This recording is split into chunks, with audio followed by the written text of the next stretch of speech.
So over this Lent season, we've been looking at the mirror of the minor prophets and how some of these small Old Testament books can really show us some things that we might need to deal with ourselves. And we've been thinking about the ways in which God might change and grow and develop us. But how do we help one another grow?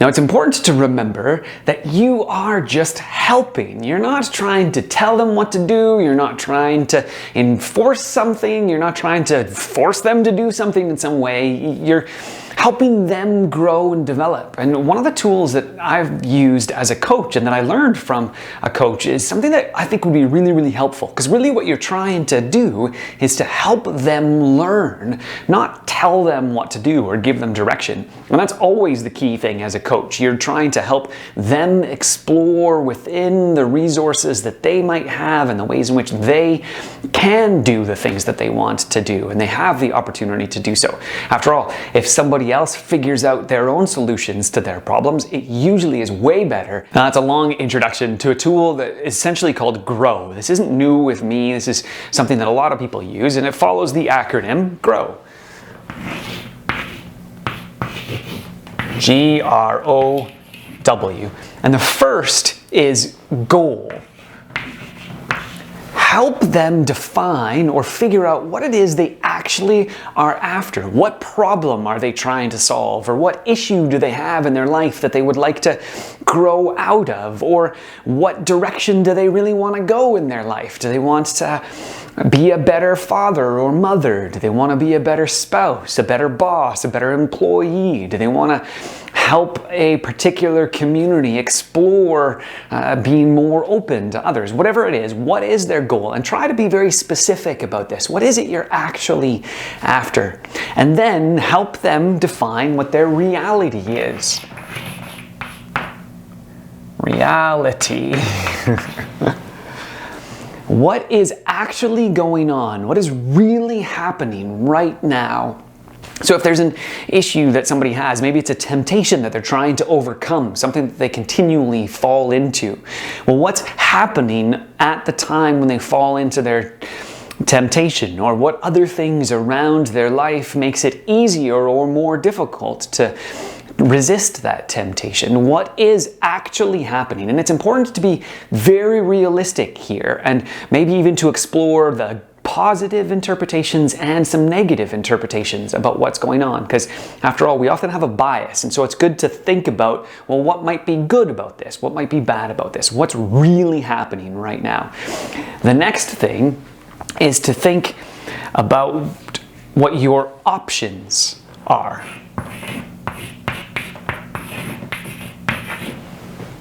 What could you do about this?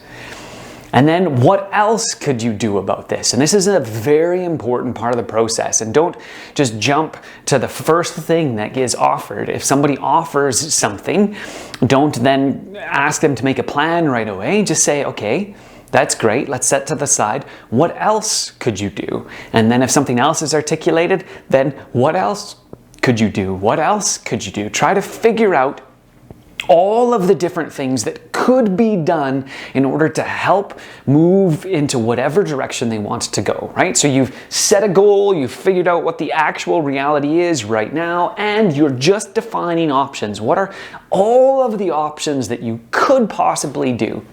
And then once you've done that, and you ask the person, what else could you do? And they say, I don't know, I got nothing else. Then you say, okay, well, what will you do? And this is where the W comes in for will.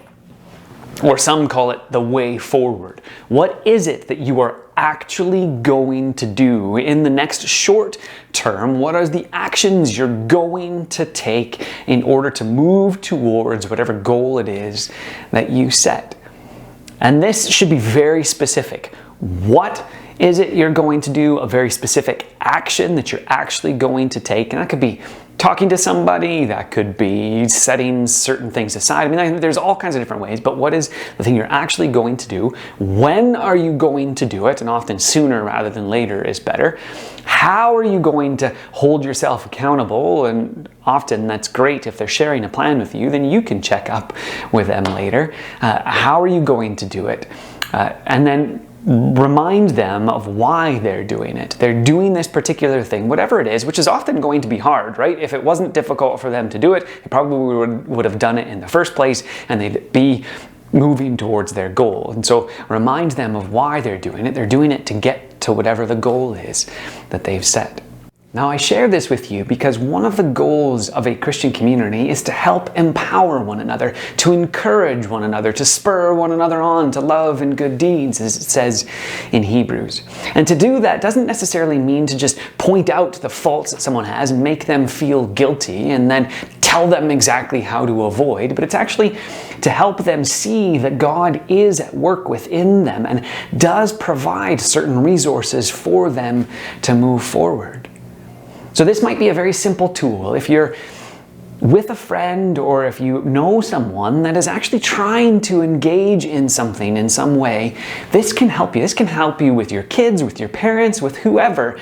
It prevents us from jumping right into offering a solution to a problem, but helps to help the other person draw the solution out that is within them already. After all, we believe that God is at work in each and every one of us, helping move us towards a place of more holiness, a better place where we can help and encourage and grow with one another. So if this has been helpful for you, I encourage you to like and to subscribe to the channel so you can see further videos as we go forward, as we learn what it means to reach up to God in worship, into one another in life, in love, and out towards a world with the love and renewing power of Jesus.